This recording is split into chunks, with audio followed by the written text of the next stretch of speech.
initial thoughts on Kyler Murray and the challenges that he presents back there for you guys as a defense? A lot of challenges. Whenever you see a dynamic QB like him that got a good arm, can make the throws, and probably one of the fastest people on the field, it's a tough challenge for a defense. It's one of the weeks you got to be tuned in on your keys and all your techniques because, he can extend plays and make plays on the run. That extension of plays, it feels like that. I mean, he's got a great arm and sees the field and everything, but when he gets out of the pocket and is running around, it feels like it puts more heat on you guys in the back line. Yeah, definitely. You got to cover your guy twice. It's the same story. When you run into, like I said, you run into these dynamic QBs. You just got to cover down twice and, make sure you guard your man all the way through the play. Before the season started, we asked you about the different, feeling in the defense and about last season coming off of that. One game in, has that gotten a little, Coach said yesterday's practice was a little testy. Is that part of that attitude and the want to get things on the right track? Yeah, I think when you lose a game, obviously guys are going to come in that next week, wanting to go harder because obviously what we did leading up to week one wasn't enough, so we got to up the tone a little bit. So we're just going to keep striving. When you watch the Cardinals week one game tape, do you notice any difference in Marvin Harrison Jr. versus when you played him in December? Strides or anything has changed his game? Nah, not really. I don't want to give him no tips. Jaycee, what do you think of Coach Canales said he wants to get more young players on the field to get things going. Guys like Nick and Princely, what do you think of that philosophy that you guys are going with right now? Nothing. That ain't my job. Emphasis this week on being more aggressive without, I'll just say we're not really hitting the panic button because it's just one loss.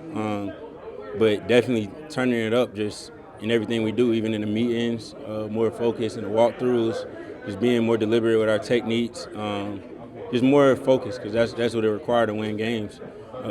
Like I said, obviously it wasn't good enough week one for us to come out with a win, so the only thing you could do is do more. Sorry, I didn't know.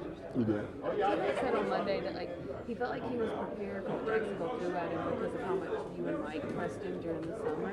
Did you notice that part of his game grow from when he first got here in May to now? Yeah, definitely. He got even towards the end of the camp, it grew so much from the first day, or even from OTAs. Just his release package and his physicality. How he got way more physical at the top of his routes.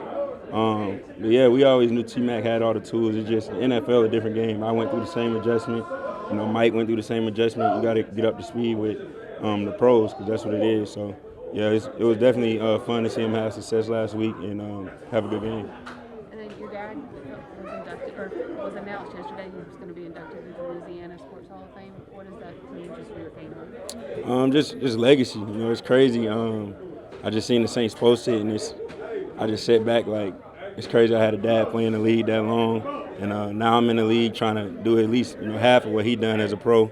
And I'm glad to have him in my corner, guiding me since I was a kid. And everything he's been telling me since I was a kid worked out for me. So I'm just keep listening to him and going behind him. What did you think of the interception?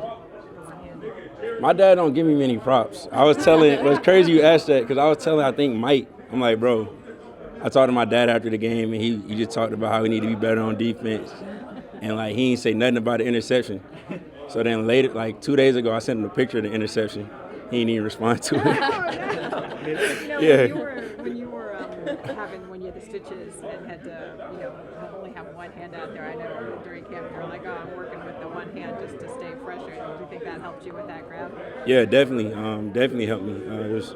All the reps I was getting the individual drills at that time, I could only use my right hand.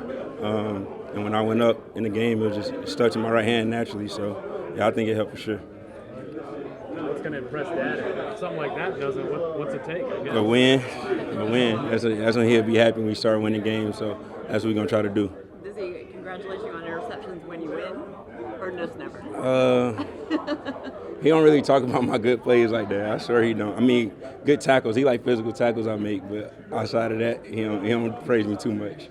Going back to Kyler real quick, I know you said you have to almost guard your guy twice because he'll move up, but he'll also scramble. At what point do you pull off and go and become a run tackler Never, when he passed the line of scrimmage, and our job in the back end is to cover. So we never leave our work until he become a true runner and pass the line of scrimmage. And legally he can't throw the ball at that point. So before that, you just need to stay attached to your man.